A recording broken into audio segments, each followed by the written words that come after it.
लेवियाचा 25 अध्याय 19 वचन. तुम्ही पोटभर खाऊन निर्भयपणे तिथे राहाल. यस, आमेन. जय ख्रिस्त सर्वांना. कशी आहे माझी यूट्यूब फॅमिली? मी आशा करते तुम्ही सर्वजण सुरक्षित आणि आशीर्वादित असाल येशू मसीहाच्या सामर्थ्य नावामध्ये.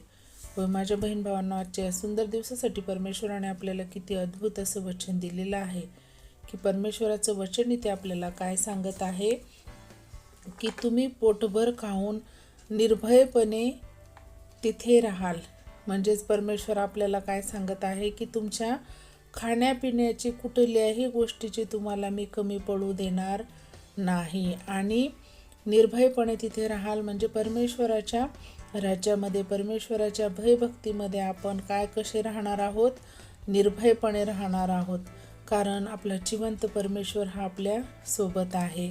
तो आपल्याला कधीच सोडत नाही, तो आपल्याला कधीच त्यागत नाही माझ्या बहीण भावांनो. म्हणूनच परमेश्वराचं वचन आहे की हर एक प्रकारचे जे श्रम आहेत आपण करतो, शारीरिक करतो कष्ट, पण परमेश्वराचं आपल्यासोबत असेल तर आपल्याला कसल्याही प्रकारची भीती बाळगण्याची गरज नाही आहे. कारण जिवंत परमेश्वराचे आपण लेकरं आहोत. मुलं मुली होण्याचा परमेश्वराने आपल्याला अधिकार दिलेला आहे.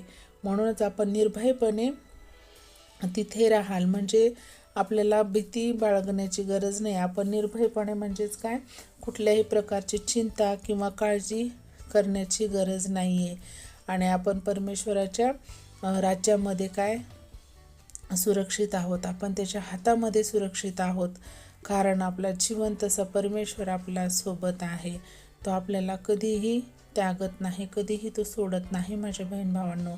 आपल्याकडनं किती काही चुका होऊ द्या, परमेश्वराच्या आपण काय केलं पाहिजे, परमेश्वर काय करतो की आपल्या प्रत्येक चुकीचा आपल्याला क्षमाच करतो. आणि परमेश्वर आपल्याला काय करतो की पोटभर अन्नही देतो. हो, आणि परमेश्वर आपल्याला पोटभर अन्न देऊन आपल्याला तो सुरक्षित सुद्धा ठेवतो. कारण परमेश्वराने ते आपल्याला दिलेलं वचन आहे. आणि मग आपण काय केलं पाहिजे? फक्त परमेश्वराची आपल्याकडनं एवढीच अपेक्षा आहे की आपण काय केलं पाहिजे की देवाच्या ज्या दिलेल्या आज्ञा आहेत त्या 10 आज्ञा आपण कधीच मोडल्या नाही पाहिजेत माझ्या बहीण भावांनो. त्या प्रत्येक एक आज्ञा जेव्हा आपण पाळू तर तेव्हा आपल्याला तो आपल्या घराला, आपल्या परिवाराला, आपल्या शेताला, आपल्या प्रत्येक एक कार्यामध्ये तो काय करणार आहे? आपल्याला तिथे आशीर्वादित करणार आहे. आणि त्या प्रत्येक एक भूमीचं ते रक्षण करणार आहे. आणि तिथं येणारं प्रत्येक एक फळ हे आपण काय करणार आहोत की ते आपण खाणार आहोत आणि तृप्तसुद्धा होणार आहोत. देवाच्या वचनावरती आपण विश्वास ठेवला पाहिजे. आणि आपण जेव्हा आपण जर असं करू तरच आपण सुरक्षित आहोत. ते आपलं सुरक्षिततेचं स्थान आहे. आपलं शरणस्थान हा आपला परमेश्वर आहे. तर ह्या अद्भुत वचनासाठी आपण परमेश्वराला कोटी कोटी धन्यवाद देऊया आणि आपण छोटीशी प्रार्थना करूया. Hallelujah, hallelujah. धन्यवाद, धन्यवाद, धन्यवाद. आकाश पृथ्वीचे निर्माण करते बाप्पा, आम्ही येशू मसीहाच्या सामर्थ्य नावाने तुझ्या चरणी येतो माझ्या राजा.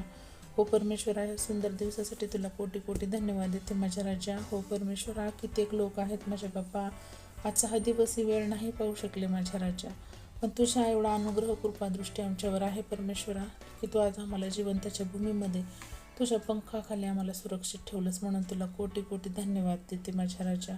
हो देवा, आम्ही प्रत्येक एक आज्ञा तुझी पाळली पाहिजे माझ्या राजा. तर तू आम्हाला पोटभर अन्नसुद्धा देणार आहेस आणि तुझ्या त्या भूमीमध्ये आम्हाला तू निर्भयपणे राहण्याचा अधिकार देत आहेस माझ्या देवा. हो परमेश्वरा, कारण कुठलंही अरिष्ट आमच्यावरती येणार नाही, कारण आम्ही जिवंत देवाचे लेकरं आहोत.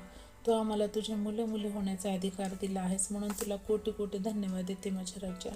हो परमेश्वरा, विशेष करून मागते बाप्पा की जे कोणी आजकाल आजारी आहेत माझ्या देवा, त्या प्रत्येक एकाला तू स्पर्श कर माझ्या राजा. त्यांच्या अंथरुण बदल माझ्या परमेश्वरा. होऊ दे माझ्या राजा, मोठी साक्ष गवाही होण्यास तुझी सहायता आणि मदत कर माझ्या राजा.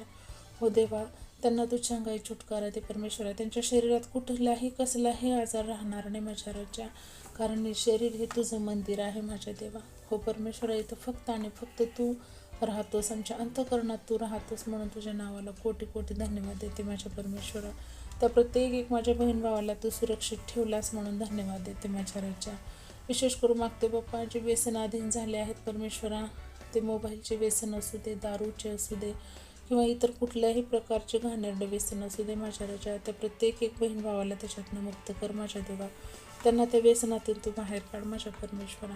तुझ्या मार्गावर त्यांना चालव माझ्या राज्याने. तुझ्या स्वर्गाच्या राज्याच्या वाढीसाठी त्यांचा उपयोग तू करून घे माझ्या राज्या. हो देवा, तू असं केलंस म्हणून तुला कोटी कोटी धन्यवाद देते माझ्या परमेश्वरा. जे कोणी कर्जात आहेत माझ्या राजा, त्यांच्यासाठीही मी विशेष प्रार्थना करते माझ्या बाप्पा. त्यांचे तू कर्ज मुक्त कर माझ्या राजा.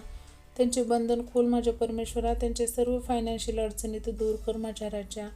ज्या कोणा माझ्या बहीण भावाला नोकरी नाही माझ्या राजा, त्या प्रत्येक एकाला तू नोकरी मिळण्यासाठी, त्यांचं काही बिझनेस आलं तर त्यांच्या कामाधंद्यात तू यश आणि बरकत दे माझ्या राजा. हो परमेश्वरा, आम्हा प्रत्येक बहीण भावाचा उपयोग तू तुझ्या राज्याच्या वाढीसाठी करून घे माझ्या देवा. हो परमेश्वरा, माझ्या पूर्ण यूट्यूबच्या परिवारावरती तू आशीर्वादी पाठव माझ्या राजा. त्यांना सर्वांना तू सुरक्षित ठेव माझ्या परमेश्वरा. तू असं केलंस म्हणून तुझ्या नावाला कोटी कोटी धन्यवाद देते बापा. आणि इथून पुढील वेळ काळ आम्हा सर्वांचं जीवन मी तुझ्या हाती सोपवून ही छोटीशी प्रार्थना धन्य थारणाऱ्या प्रभू येशू ख्रिस्ताच्या प्रिय आणि गोड नावात केली म्हणून ऐका पित्या. आमेन. Praise the lord. शालोम. प्रभू येशू मसीहाची शांती तुम्हा आम्हा सर्वांसोबत युगानुयुग असो. प्रभू येशूच्या दुसऱ्या आगमनापर्यंत परत भेटूया अशाच एका अद्भुत वचनासोबत. तोपर्यंत सर्वांना जय ख्रिस्त. Praise the lord. God bless you all and thank you so much.